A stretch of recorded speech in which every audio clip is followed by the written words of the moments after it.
Bom dia, povo santo, bom dia abençoado, bom dia abençoada, graça e paz seja sobre a tua vida. É bom estarmos juntos nessa manhã gloriosa de quinta-feira para recebermos da parte de Deus um conteúdo exclusivo, algo que pode realmente mudar o curso da nossa vida, né?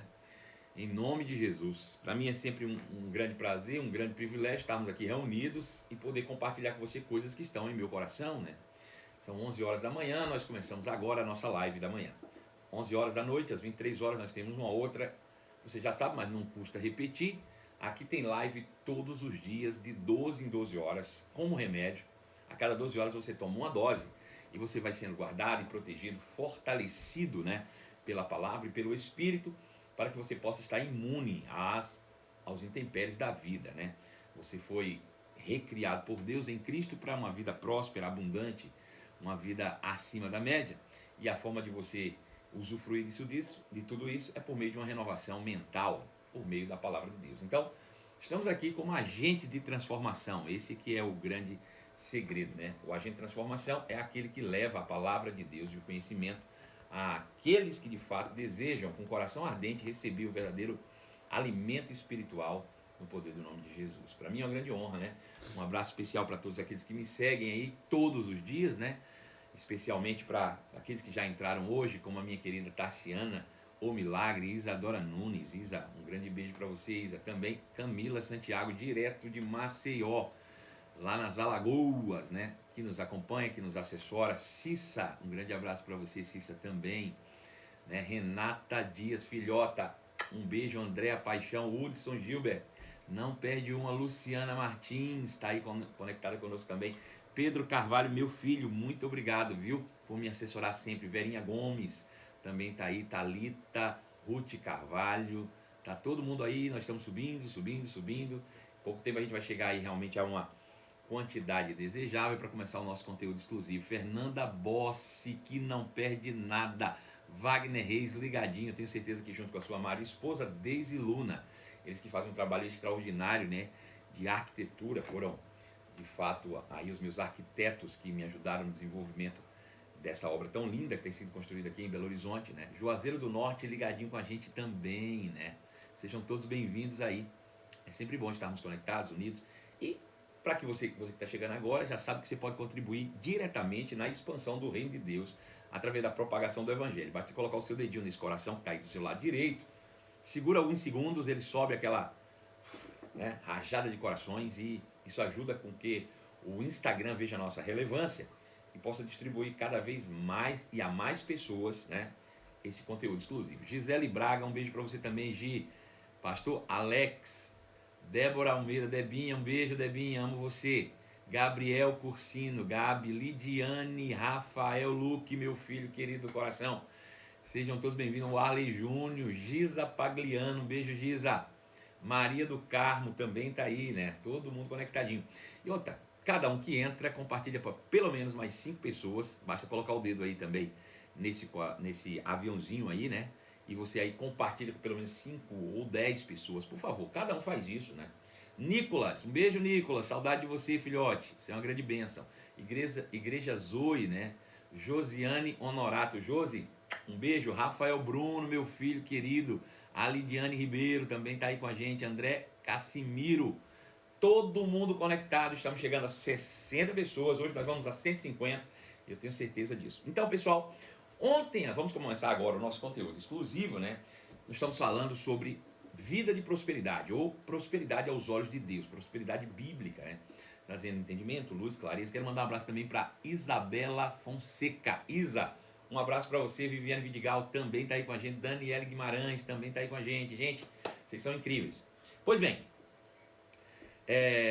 dentro do tema prosperidade bíblica, o olhar de Deus sobre a prosperidade, nós falamos ontem sobre a enfática declaração de Jesus, quando em Mateus capítulo 6, verso 33, ele diz: buscai, pois, em primeiro lugar, o reino de Deus e a sua justiça, e todas as demais coisas vos serão acrescentadas. Veja, a sentença de Jesus proferida foi: buscai, pois, em primeiro lugar, o reino de Deus e a sua justiça, e todas as demais coisas vos serão acrescentadas. Vale lembrar, salientar que Jesus falou isso dentro do seguinte contexto. Ele disse que ninguém poderia servir a dois senhores, porque certamente haveria de amar a um e odiar o outro, favorecer um e aborrecer o outro. Ninguém poderia, de fato, servir a Deus e as riquezas. Por isso, não devemos andar preocupados com o que havemos de comer, com o que devemos de vestir, com o que havemos de beber, porque quem é pagão, quem não tem um pai, é que se preocupa com essas coisas. Mas nós não, nós temos um pai, e esse pai sabe que precisamos de todas as coisas. A forma de acessar isso, ou de permitir que o pai nos supra, é buscando em primeiro lugar o reino de Deus e a sua justiça, e todas as demais coisas nos serão acrescentadas. Então veja, ele diz que o pai sabe de todas as nossas necessidades, e não apenas sabe, como tem o desejo de nos suprir, como tem suprido pássaros, como supre ou cria, né, as plantas, as flores que são tão belas. Tudo isso provém de Deus. Então, o nosso Pai, sabendo, não apenas deseja nos suprir, mas a maneira pelo qual nós temos acesso a todo esse suprimento é buscando em primeiro lugar o reino de Deus e a sua justiça, né? Então veja, todo reino carrega em si algumas características. Primeiro, para se constituir reino tem que ter um rei ou senhor. Não existe reino sem rei ou senhor. Por isso Jesus começa dizendo que ninguém pode servir a dois senhores. Então veja, sou eu quem decido servir, obviamente que sou eu que decido debaixo de qual reino eu quero estar estabelecido. Ele diz, ninguém pode servir a dois senhores, ninguém pode servir a Deus e ao dinheiro, então sou eu que decido debaixo do senhorio de quem eu quero estar, e obviamente uma vez que eu me submeto ao senhorio, eu estou me submetendo a um reino. Se eu me submeto ao senhorio de Deus, eu estou debaixo do reino de Deus. Se eu me submeto ao senhorio do dinheiro, eu estou debaixo, obviamente, do mundo, né? Mas é uma questão de escolha. Ele diz, buscai, pois, em primeiro lugar, o reino de Deus. Parece tão simples, uma escolha simples, mas também não é tão simples assim. Porque essa escolha depende da nossa mente, de como a nossa mente foi formatada, como a nossa mente foi moldada. E a gente sabe, e eu falei isso ontem muito abertamente, que quem vive no mundo sem Deus tem a sua mente moldada pelo mundo. Você acaba se tornando fruto do mundo, ou fruto do meio em que você vive. Mas Jesus diz, para que você possa ter acesso a todo o suprimento do reino de Deus, você precisa buscar em primeiro lugar o reino de Deus. E a palavra buscai, o vocábulo grego traduzido por buscai, é a palavra zeteu, que significa procurar a fim de encontrar. Buscai em primeiro lugar o reino de Deus, é procurai em primeiro lugar o reino de Deus. Procurar a fim de encontrar. A segunda tradução é procurar algo para descobrir, através do pensamento, através da meditação, através do raciocínio investigativo. Então veja, como é que eu busco em primeiro lugar? É moldando a minha mente acerca do reino de Deus. O que ele está dizendo é, veja, quando ele termina de dizer, procurai o reino de Deus e a sua justiça, o que é justiça? Justiça é retidão, andar em conformidade com o reino. E eu só vou conseguir andar em conformidade com o reino de Deus quando a minha mente estiver moldada aos princípios do reino de Deus. É isso que ele está dizendo. Para que você desfrute, né, da provisão vinda de Deus, que é o teu Senhor, né? Um Senhor maravilhoso, que não apenas é Senhor, mas é Pai. Você vai precisar moldar a sua mente aos princípios do reino de Deus e andar segundo esses princípios. Justiça significa retidão. Buscar em primeiro lugar o reino de Deus e a sua justiça é encontrar os princípios do reino de Deus por meio de meditação e raciocínio lógico e viver segundo esses princípios. É isso que ele está dizendo. Uma vez que eu moldo a minha mente segundo a palavra de Deus, veja, segundo os princípios da palavra que estabelecem o reino de Deus e vivo baseado nesse princípio, ou nesses princípios, eu passo a viver ou a usufruir de todos os benefícios advindos do reino.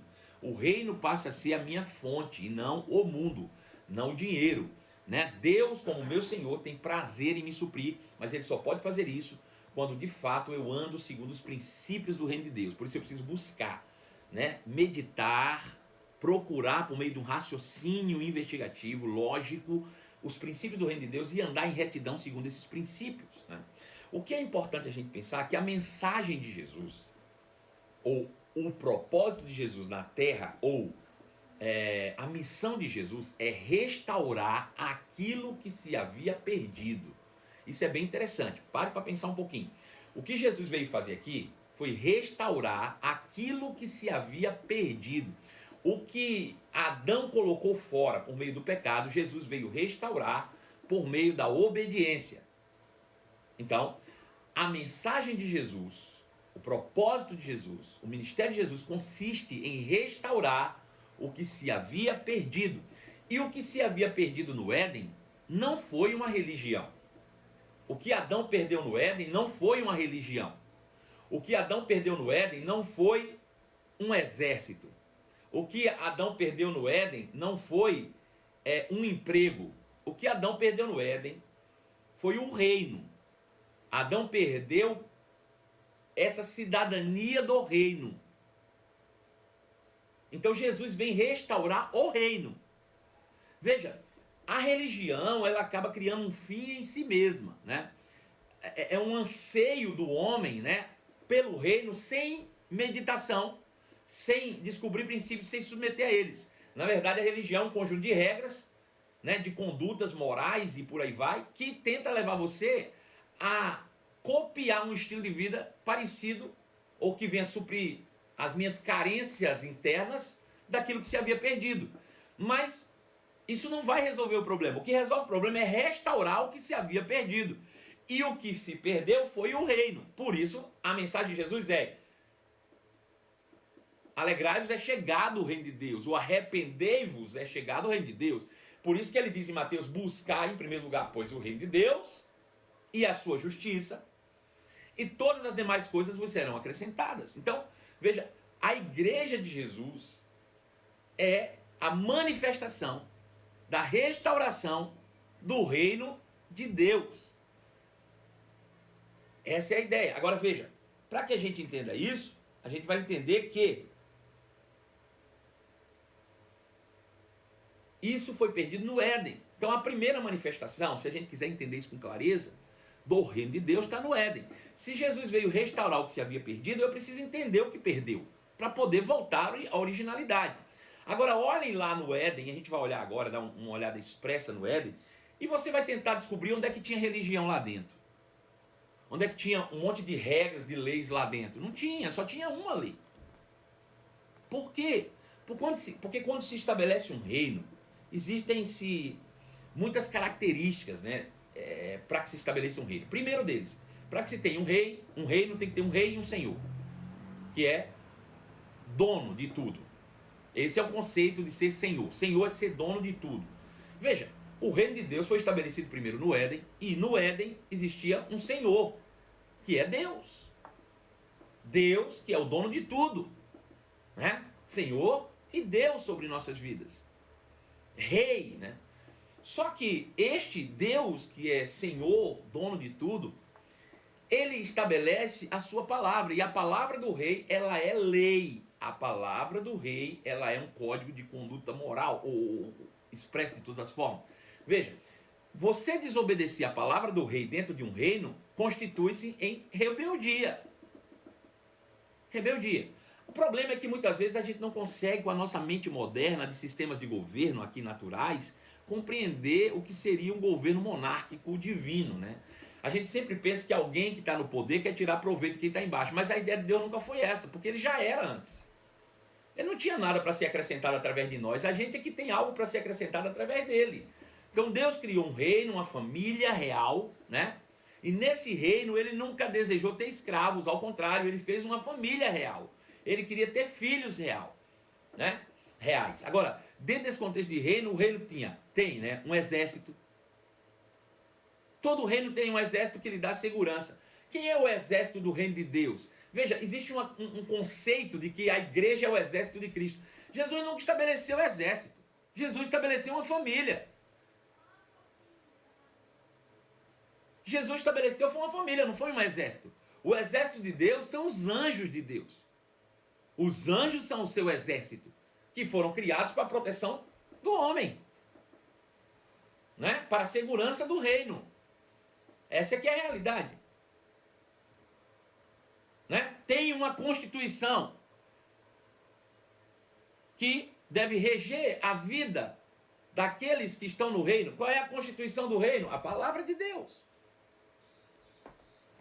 Então veja, o que Deus veio fazer, o que Jesus veio fazer foi restaurar o que se havia perdido, ou restaurar o reino. Se eu não buscar, por isso Jesus foi enfático dizendo, buscai, pois, em primeiro lugar, tente compreender, desconfigura a tua cabeça da religião e traga a moldagem dos teus pensamentos aos princípios do reino de Deus e viva segundo esses princípios. Molde a sua mente segundo os princípios da palavra ou do reino de Deus e viva baseado nesses princípios. Buscai o reino de Deus, moldar. A sua justiça, andar em retidão segundo os princípios que você acabou de moldar. Justiça é a forma que você anda de acordo com o teu reino, que foi criado sob justiça, santidade, provenientes da verdade. Então veja, quando a gente olha para o Gênesis, a gente vai entender Deus estabelecendo um reino, em primeiro lugar. O reino de Deus foi estabelecido lá. Veja, Gênesis capítulo 1, verso 25, diz assim: no princípio criou Deus os céus e a terra. A terra, porém, Gênesis 1, verso 25. Diz: e fez Deus os animais selváticos, segundo a sua espécie, e os animais domésticos, conforme a sua espécie, e todos os répteis da terra, conforme a sua espécie. E viu Deus que isso era bom. Veja, em Gênesis 1:10, em Gênesis 1:12, em Gênesis 1:18, em Gênesis 1:21, em Gênesis 1:24, em todas essas, Deus dá uma declaração depois de haver criado as coisas, diz assim: Deus criou o ambiente e disse, ficou bom. Gênesis 12, Deus criou o reino vegetal e disse, ficou muito bom, ficou bom. Deus criou os astros celestiais e disse, ficou bom. Deus criou o reino marinho e as aves e disse, ficou bom. Deus criou animais e disse, ficou bom. Então veja, a criação segue um padrão de qualidade. Agora, o mais curioso é como Deus fez todas essas coisas. Como Deus fez todas essas coisas. Deus, que é espírito, cria o céu e a terra. Vamos parar aqui para pensar um pouco. Deus, que é espírito, porque tudo vai seguir um padrão aqui, preste atenção. Jesus veio restaurar o que se havia perdido. Então nós vamos ter que olhar como é que foi criado. Deixa eu contar uma história para vocês. Veja, existem cidades no Brasil e fora do Brasil, por exemplo, Ouro Preto, que é aqui em Minas Gerais. A gente vai em Ouro Preto e aí a gente fica encantado com algumas coisas em Ouro Preto lá. A arquitetura, né? Daisy Luna e Wagner conhecem bem sobre isso. A arquitetura, né? As obras de Aleijadinho. A gente vai aqui em Congonhas do Campo, tem a Igreja dos Profetas, né? De Aleijadinho. Veja, de tempos em tempos é necessário se fazer uma restauração daquele patrimônio histórico. Seja em Ouro Preto, seja em Sobradinho, seja em outra cidade aí qualquer do Brasil. Agora, existem duas formas de fazer-se restaurações. Ou você pega a casa velha e se torna nova, e aí você não leva em consideração o que é que você está usando, desde que o aspecto dela fique bonita, interessante, ou você faz uma restauração genuína. Como é que você faz uma restauração genuína? Você vai nas origens e descobre o projeto original. E no projeto original descreve que material foi usado, a técnica que foi feita, para que essa restauração preserve as características originais do projeto. Deu para entender? Então veja, uma restauração genuína, ela traz uma busca no original, lá na fonte, na origem, para que ele possa preservar técnicas, preservar materiais, preservar tudo para que aquilo se torne igual era a original. Então veja, quando nós pensamos na igreja, quando nós pensamos no que vivemos hoje, a gente pode perceber duas coisas. Existem pessoas que através da religião querem dar um aspecto bonito para a cara da igreja, mas não é original. Não é original. Se a gente quiser restaurar o reino de Deus, que foi o que Jesus veio fazer, eu vim restaurar o reino, a gente precisa voltar para a origem, pegar o projeto original, descobrir qual foi a técnica, descobrir qual foi o material usado para isso, para fazer uma restauração original. Agora veja, Deus, que é espírito, criou a terra. e deu-a aos filhos dos homens. Bom, qual foi a técnica que Deus usou para criar a terra, estabelecer o reino? A gente viu isso ontem lá em Hebreus, capítulo 11, verso 3. Diz que pela fé entendemos que os universos foram criados a partir da palavra de Deus, de forma que aquilo que é visível veio a existir a partir do que não se vê. Em versículo 6 de Hebreus diz: sem fé é impossível agradar a Deus. Então veja, qual foi a técnica que Deus usou para estabelecer o mundo visível? A técnica que Deus usou para estabelecer o mundo visível e tirá-lo do caos foi falar com a boca e do zero, ou do reino do Espírito, brotar as coisas físicas. Pela fé entendemos que os universos foram criados pela palavra de Deus, de forma que aquilo que é visível pode ser manifesto a partir do que não se vê. Essa é a técnica. O nome disso é fé. Veja, Deus estava lá e existia uma massa, né, sem forma e vazia. Então disse Deus: haja luz, e houve luz. E Deus foi criando tudo a partir da sua palavra, e estabelecendo um padrão de qualidade. Ficou bom, ficou muito bom, ficou excelente, ficou bom, pela fé. Essa é a técnica original do estabelecimento do reino de Deus. Essa foi a técnica. Então veja, dentro desse aspecto, Jesus veio restaurar o que se havia perdido. E qual é a técnica dessa restauração? Um paliativo por meio de regras? Ou a fé, que é o que se descreve no projeto original?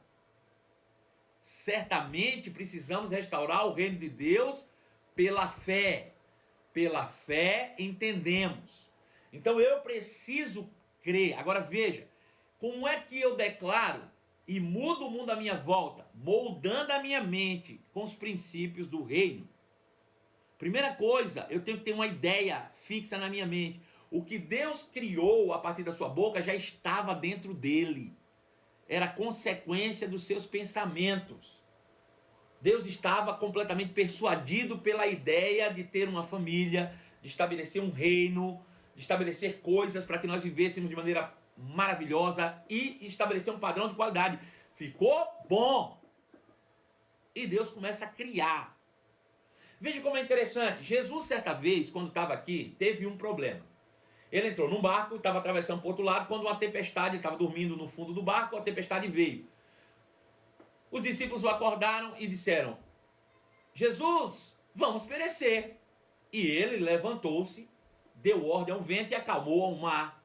E quando ele fez quietar-se aquela terrível tempestade, ele perguntou aos discípulos: não tendes fé? Será que vocês não têm fé?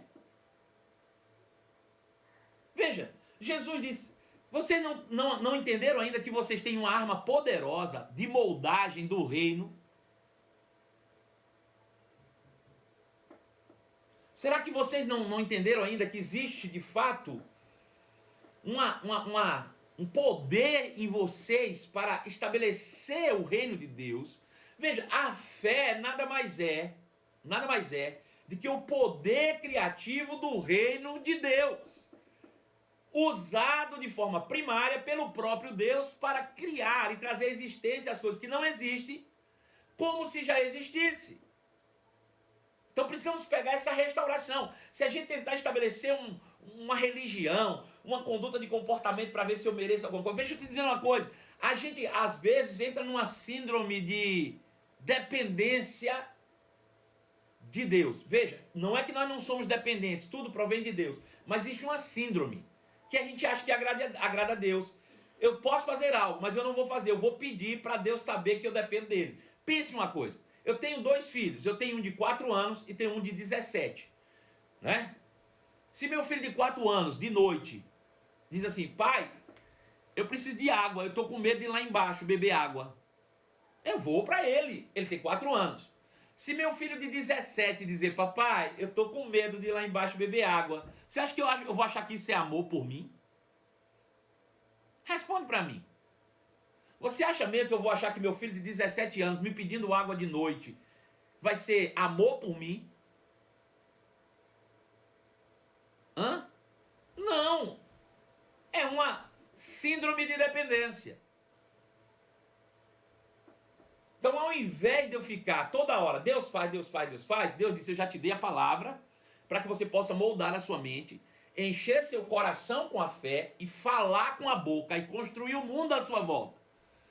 Eu já te dei a minha palavra para que você molde a sua mente, gere fé em seu coração, você fale aquilo que você moldou a sua mente e construa o mundo à sua volta. Veja se não foi isso que ele disse a Josué. Seja forte e corajoso. Não deixe de falar as palavras do livro que antes você moldou-a por meio de meditação na mente, para que você tenha o cuidado de praticar tudo que nela está escrito, e então tu farás o teu caminho prosperar, e tu serás bem-sucedido. Veja, em Romanos capítulo 8, verso 6. Romanos 8, 6. Diz assim. Aliás, Romanos 10, 6, perdão. Romanos capítulo 10, verso 6. Veja, ele diz: mas a justiça que é decorrente da fé, assim diz, a justiça decorrente da fé, justiça é retidão, proceder em conformidade com a fé é isso que ele está dizendo, andar de acordo com a realidade do reino é. Veja, vou repetir. Mas a justiça decorrente da fé, assim diz, a justiça decorrente da fé, assim diz, justiça é retidão, andar em decorrência de uma vida de fé é. Não perguntes em teu coração, mas quem vai subir ao céu? Ou seja, para trazer Cristo de lá. Ou, quem vai levantar Cristo dentre os mortos? Porém, o que diz uma vida de fé? A palavra está perto de ti, na tua boca e no teu coração. Esta é a palavra da fé que pregamos. Essa é a palavra da fé que pregamos. Se com a boca falar, crendo com o coração, você tem o que declara. Essa é a justiça do reino de Deus. Esse é o procedimento dos filhos de Deus. Essa deve ser a conduta. Veja, Deus estava vendo o caos, mas Deus disse, haja luz. Ele não disse, eu estou vendo o caos. Aleluia. Então, após ter criado esse ambiente, ter criado um reino, estabelecido as coisas do reino, por meio da fé, Deus então cria o homem. E ele diz em Gênesis 1, 26 a 28. Também disse Deus, façamos o homem à nossa imagem, conforme a nossa semelhança. Tenha ele domínio sobre os peixes do mar, sobre as aves do céu, sobre os animais domésticos, sobre todas as aves, sobre toda a terra e sobre todos os répteis que rastejam sobre a terra. Criou Deus o homem à sua imagem, a imagem de Deus criou, homem e mulher os criou. Deus os abençoou e disse, sede fecundos, multiplicai-vos, enchei a terra, sujeitai-a, dominai-a sobre os peixes do mar, sobre as aves do céu, sobre todo o animal que rasteja sobre a terra. Então veja, Deus cria o homem à sua imagem, e criar o homem à imagem de Deus significa que o homem foi criado a partir do próprio Deus. Veja, quando você olha para a criação no Gênesis, quando Deus cria, por exemplo, e pela fé e pela palavra, que é assim que o reino é estabelecido, ele diz, terra, produza plantas. Eu quero que você produza terra, planta que dê sementes, planta que dê frutos, frutos que dêem sementes segundo a sua espécie. Deus deu uma ordem para a terra produza. Então veja, aquilo que é visível veio a existir de uma ordem do reino do Espírito, por meio de uma palavra que sai da boca de Deus. Vou dizer de novo. Deus disse, Deus que é Espírito, disse a sua palavra que é Espírito e vida, para a terra que é físico, dizendo, terra, produza uma árvore que dê frutos que deem sementes segundo a sua espécie. E ela produziu. De modo que aquilo que é visível, uma árvore, veio a existir por causa de uma palavra invisível do reino do Espírito. Onde é que as coisas nascem? No reino do Espírito. Aí Deus diz: água visível produza peixes em abundância, seres viventes no mar, segundo as suas espécies. De fato que o que é visível nos mares veio a existir a partir do que não se vê, da declaração da palavra. Só que quando Deus foi criar o homem, ele não disse faça, terra faça, água faça, ar faça. Não, ele disse façamos.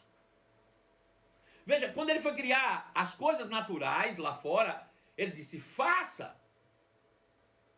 Terra produza, é natural. Mas quando ele foi criar o homem, ele disse façamos.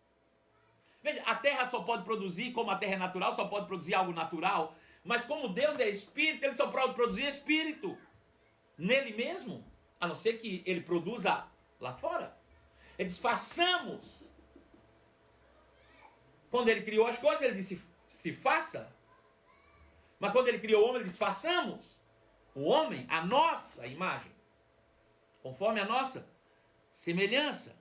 Veja, imagem e semelhança quer dizer natureza ou espécie, dotado de forma intrínseca de todas as características ou atributos divinos. Porque não tem como eu fazer, por exemplo, um jarro, um vaso da terra e dizer que nesse vaso não tem argila. Não, eu fiz um vaso da terra, sabe a terra que é feita de argila? Sei. Eu fiz um vaso, mas eu tirei a argila da terra. Não. Se você fez um vaso, você fez até algo diferente da terra, mas que carrega as mesmas características da origem. Ainda que seja diferente, a origem é a mesma. E se a origem é a mesma, carrega as mesmas características. Então veja, uma das maiores características intrínsecas de Deus, ou do homem em Deus, é a fé.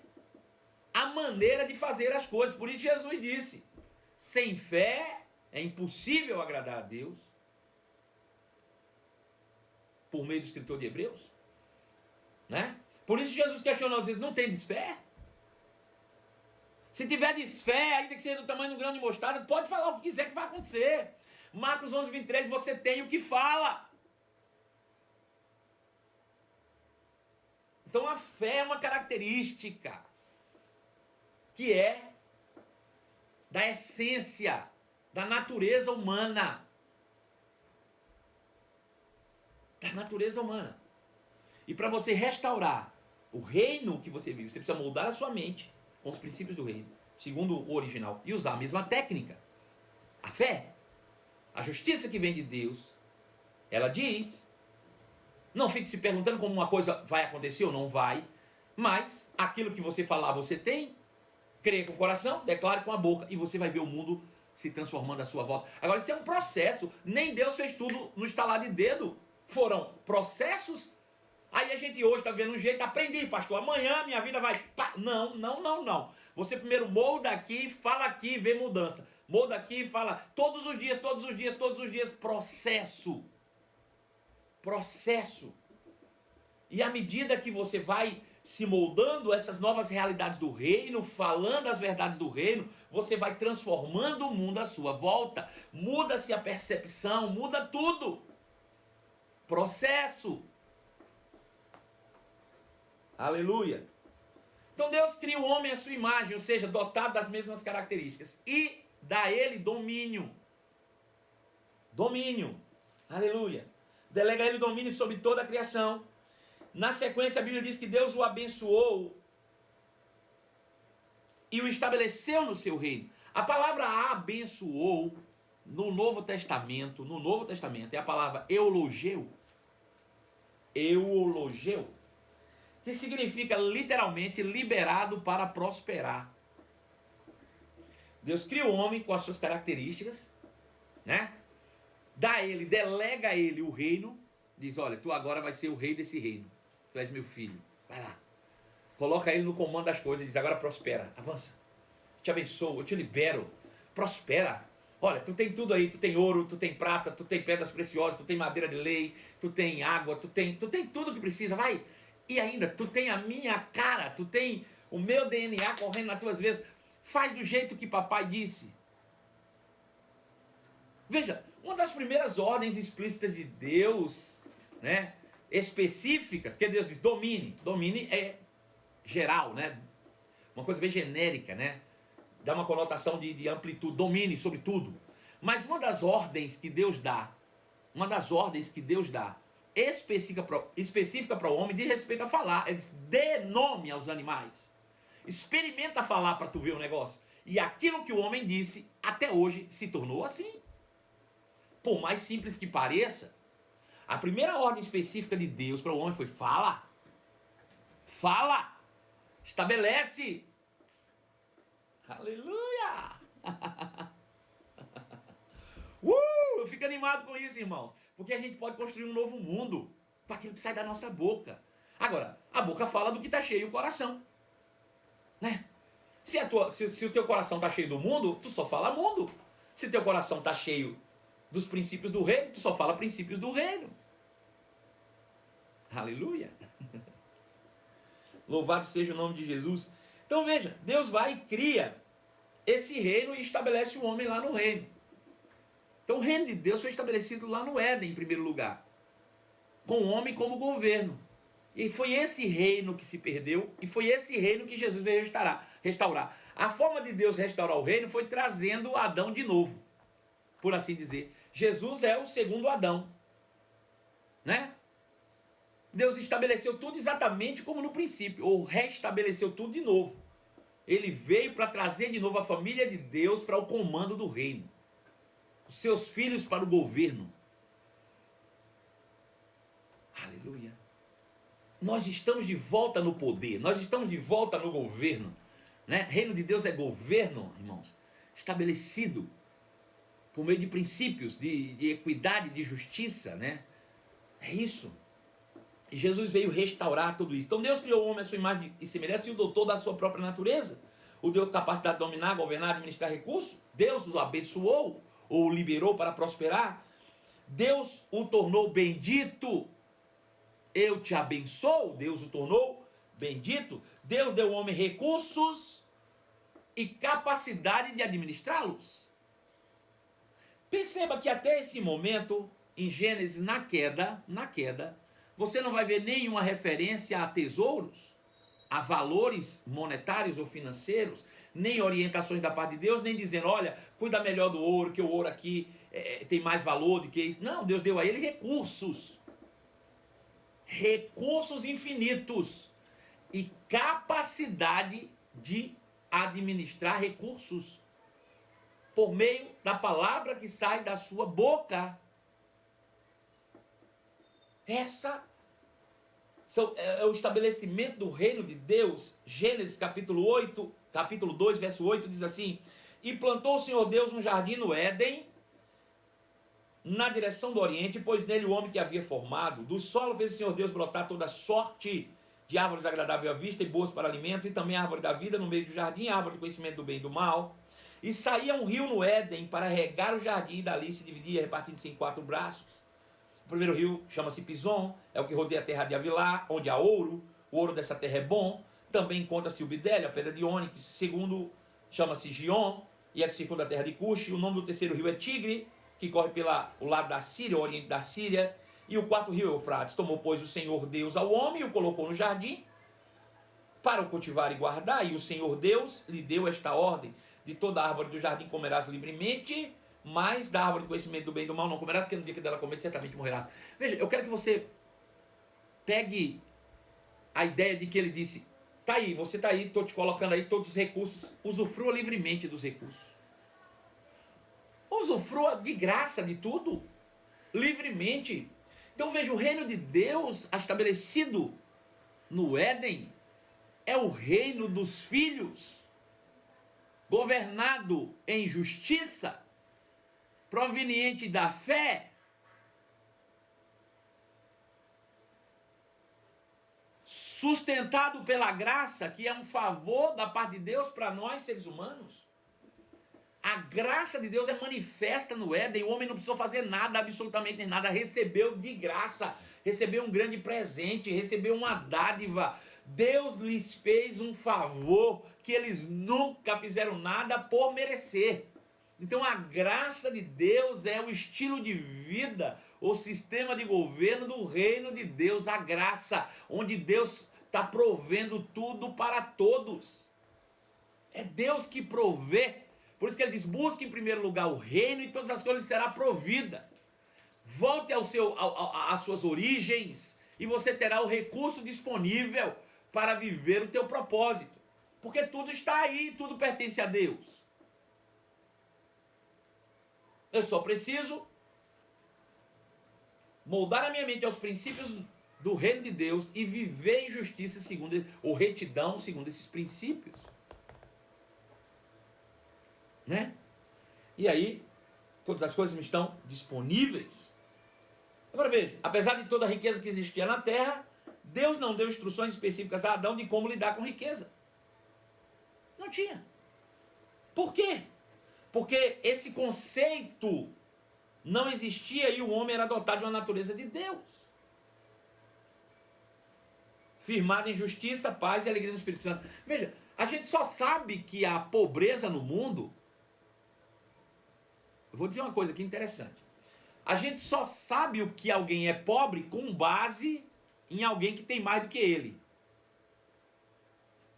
Ou seja, a gente só conhece pobreza porque a gente criou um sinônimo ou um antônimo disso, que é a riqueza. Se não tem pobreza, obviamente eu não sei o que é riqueza. Não da forma como nós temos hoje, conceito mundano. Estou falando do conceito de Deus. Existe a riqueza do reino, né? Estou falando do mundo, né? Então perceba que esse conceito de riqueza, ele é antagônico ao conceito de pobreza. Só que o conceito de pobreza não existia no Éden. Se não existiu o conceito de pobreza no Éden, é porque não existiu o conceito de riqueza. Na verdade, era só recurso. A grande riqueza de Deus são os filhos.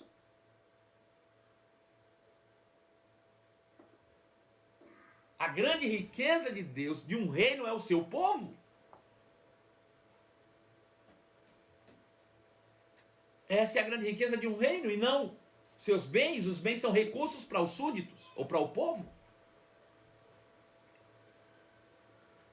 Então, apesar disso tudo, não existia, né? O homem era dotado na natureza de Deus, que estava firmado em justiça, que é retidão. Tinha paz em tudo e alegria no Espírito Santo.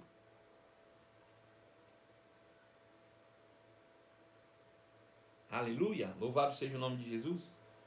Bom, existia uma palavra de Deus, ou uma palavra do rei, a esses súditos do reino, no caso Adão e Eva, e a palavra era o seguinte: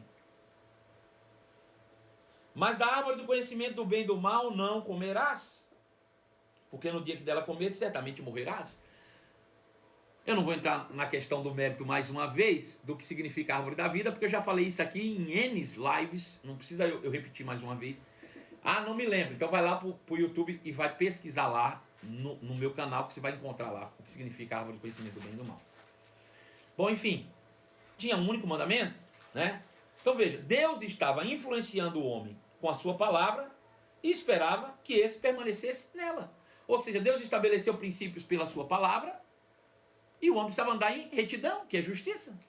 A justiça é retidão, segundo a palavra do rei. Se você não anda segundo a palavra que o rei proferiu, você está em rebeldia contra o reino. Quem se rebela contra o rei, se rebela contra o reino.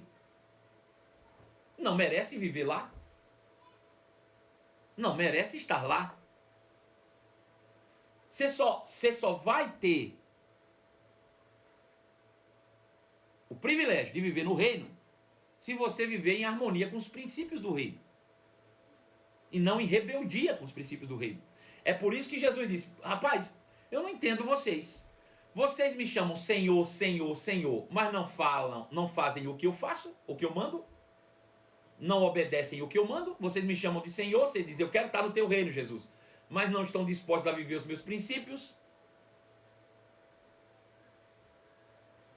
Para você me chamar de Senhor de verdade e receber os benefícios do reino, você vai ter que andar nos princípios do reino. Jesus disse: aquele que me ama é aquele que obedece os meus mandamentos. Não é o tanto que eu digo, eu te amo, Jesus, eu te amo. É o tanto que você está disposto a seguir os princípios do reino, que você declara o quanto ama seu rei. Veja, o amor ao rei se dá por fidelidade. Vou dizer de novo, o amor ao rei é demonstrado na fidelidade. Ao contrário disso, é rebeldia. Se eu digo de boca que ama Jesus, mas não ando segundo os princípios, eu estou em rebeldia e não amando.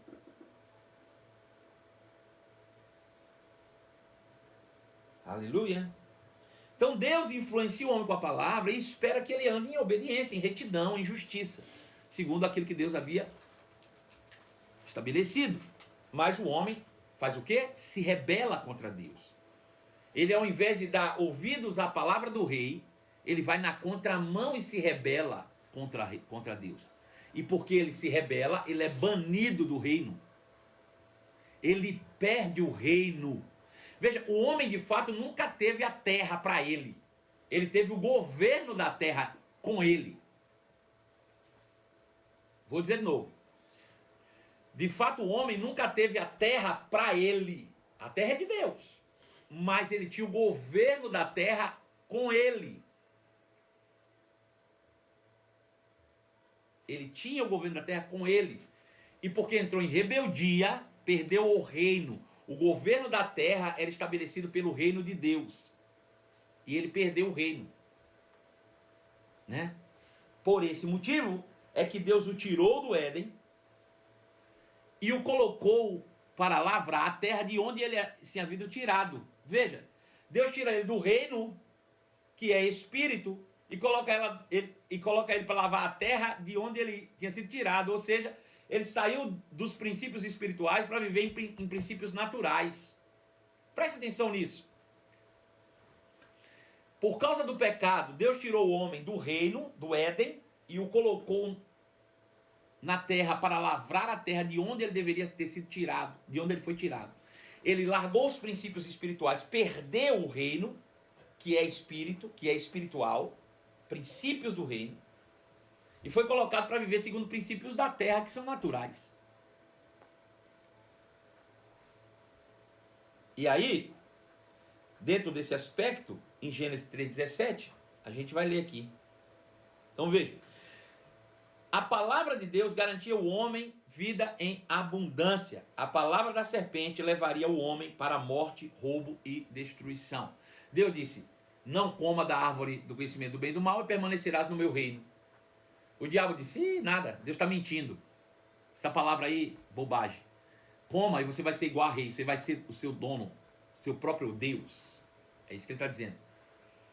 Então veja, quando ele comeu do fruto, em rebeldia com Deus, e dando crédito ao que o diabo disse, ele perdeu o reino e passou a viver em decadência.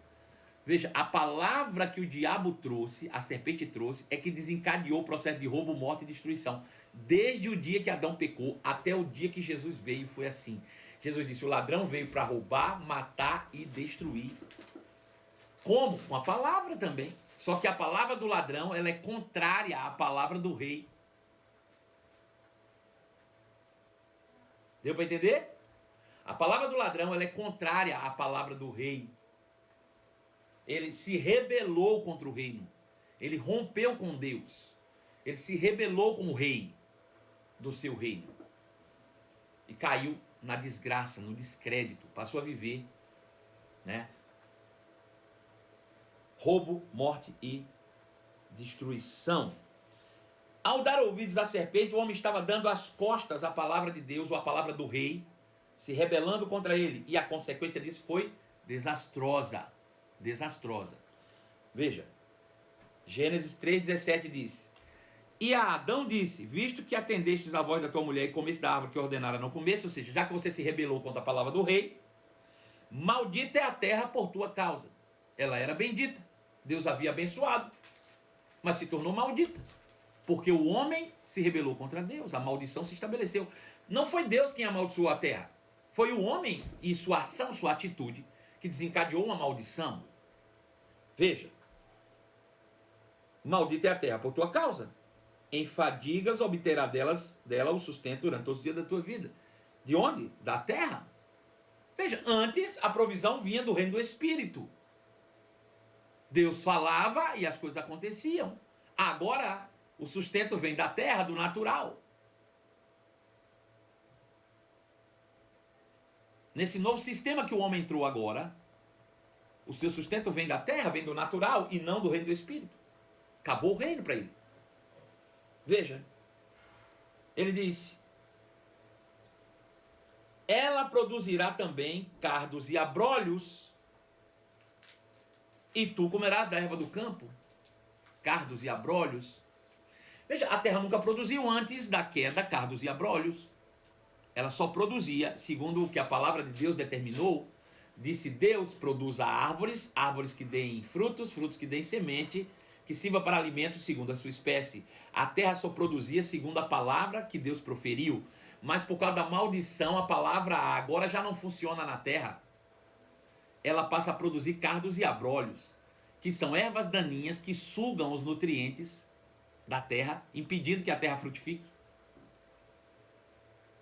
Espinhos e ervas daninhas, produzidas pela terra, que não eram produzidas antes. A gente já ouviu essa palavra antes aqui na outra live, sobre espinhos e ervas daninhas. Jesus falou sobre isso. Ele disse: aqueles que ouvem a palavra e ela não frutifica, é porque estão cheios no coração de espinhos e ervas daninhas. O que são espinhos e ervas daninhas, Jesus? Ele disse: as preocupações desse mundo, a fascinação da riqueza e as demais ambições. Veja, preocupação, fascinação da riqueza e demais ambições nasceram nesse momento aqui. Por causa do pecado, não existia. A terra passou a produzir isso. Ervas daninhas, preocupações,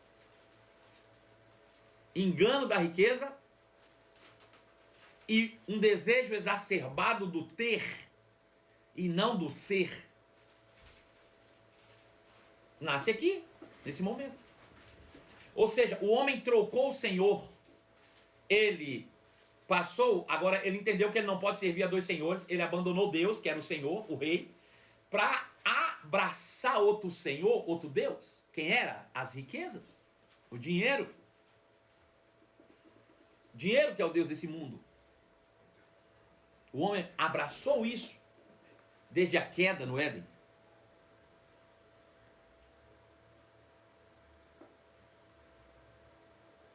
Foi Jesus que disse isso, está lá em Marcos 4,18. Que essas três coisas aí são como parasitas que sugam o potencial. Agora veja o homem que foi criado. O homem foi criado em imagem e semelhança de Deus, com uma capacidade de administrar recursos tamanha quanto Deus, criativa, com fé. Mas essas três coisas invalidam todo esse poder. Preocupação, fascinação das riquezas e demais ambições invalidam o poder que emana de dentro dessa natureza divina. Pensa que loucura. Então o homem e a criação deixaram de ser abençoados, ou de usufruírem o bem de Deus, para serem malditos. Ou seja, passaram a experimentar o mal que emana do diabo. A partir desse momento, o homem deixa a segurança do Éden, com todo o suprimento vindo de Deus, deixa a bênção, deixa a graça, que é o fruto do amor de Deus, para experimentar o mal. Antes ele era abençoado e apenas experimentava o bem.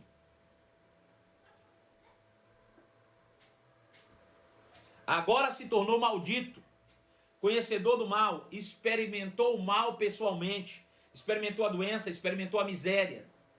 A partir daí, Deus não é mais responsável pela vida do homem, mas o homem é responsável por si mesmo. O homem passa a viver pela lei, por si mesmo, pelas suas obras, pelas práticas.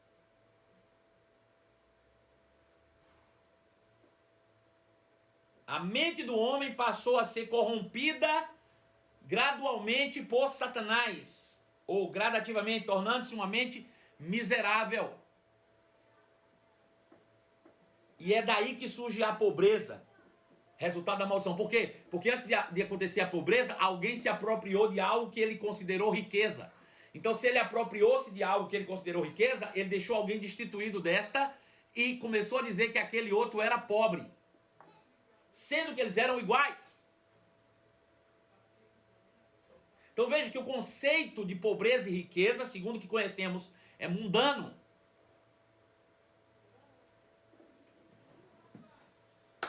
Bom, nós temos apenas 5 minutinhos. Eu não sei se tem alguma pergunta na nossa caixinha aí de minhoca, né? Mas nós temos 5 minutinhos e eu vou continuar esse assunto logo mais à noite. A gente vai ver o início da restauração. Como Deus começou a restaurar o reino ainda logo depois da queda. Ainda que não tenha, a gente tenha visto isso de forma visível, vai ver em Cristo, mas Deus começou lá atrás, né, a restauração do reino, buscando a origem, fazendo as coisas, né? Quero dizer a vocês que foi um prazer, eu quero mandar um abraço mais do que especial ao meu amigo especial do coração, Tom Nunes. Tom, eu confesso que eu estava com muita saudade de você.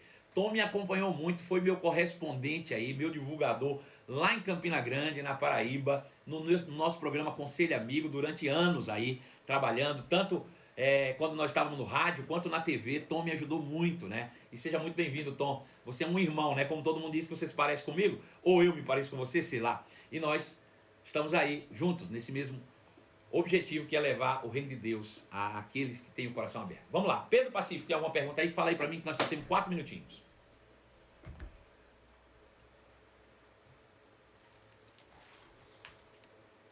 Lá embaixo, a última eu acho que lá, vai. Como dizimar quando não há recurso? Não existe dizimar quando não há recurso, criatura. Preste atenção. Veja, o que é dízimo? Você tem que entender o que é isso. A gente vai falar daqui para diante, né? Eu creio que amanhã a gente vai entrar na questão dos dízimos. Mas veja, dízimo é primícia de toda a tua renda. Dízimo é gratidão a Deus por o que Ele te deu. Bom, se tu não tem nada o que dizimar. Como é que você vai dizimar sem ter? Dízimo é uma 10ª parte do que você recebeu. Se você não recebeu nada, não tem que dar dízimo de nada, ué. Dízimo não é um imposto. Dízimo é um reconhecimento de que a tua fonte é Deus, o reino, né? Preste atenção. Tem gente que está dizendo, se você quiser ganhar 5 mil, dê 500 reais. Não é para você receber nada. Dízimo não é para você receber nada, criatura. Dízimo é porque você já recebeu. É uma atitude de reconhecimento e gratidão e honra por aquilo que alguém fez por ti. Isso é dízimo. Configura isso na tua mente. Dízimo não é uma obrigação para ganhar outra coisa em troca. Não. Dízimo é reconhecimento. É gratidão. É honra por algo que alguém já fez por você. Alguém já fez por você. Então, se você não recebe nada, não tem que dar dízimo. Você só dá dízimo daquilo que você recebeu e que reconhece que veio de Deus, né? Eu costumo dizer o seguinte, eu vou antecipar um negócio aqui. Tem gente que fica procurando versículo bíblico para não ser dizimista. Ele não quer errar, ele não quer desobedecer a Deus, mas por outro lado também não quer ser dizimista. Aí ele fica procurando versículo que justifique. Bom, eu vou te dar uma orientação bíblica, tá? Para você ser dizimista, ou para você não precisar dar dízimo, na verdade, você não vai precisar dar dízimo, e ainda assim ser bíblico. Tem, pastor? Tem. Eu vou adiantar para você, porque eu sou estudioso da Bíblia, eu conheço, sabe? Eu vou te falar. Eu vou te mostrar uma maneira que você não precisa dar dízimo e ainda assim andar segundo a Bíblia. Basta você se declarar publicamente maldito. É simples. Você diz, eu sou maldito. Minha riqueza vem das minhas mãos e não de Deus. Pronto. Se você se declara maldito e diz que a tua riqueza vem da tua mão, você não tem compromisso de dar dízimo a Deus. Deus só pediu dízimo para quem Ele abençoou. Então, dispense a bênção de Deus, abra a mão de ser bendito, seja maldito e não precisa dar dízimo. Pronto, isso é bíblico. Fora disso, não tem outra saída. Tá bom? A gente vai se encontrar logo mais às 23 horas e juntos vamos mergulhar cada vez mais na palavra de Deus. Beijo, amo vocês, até já.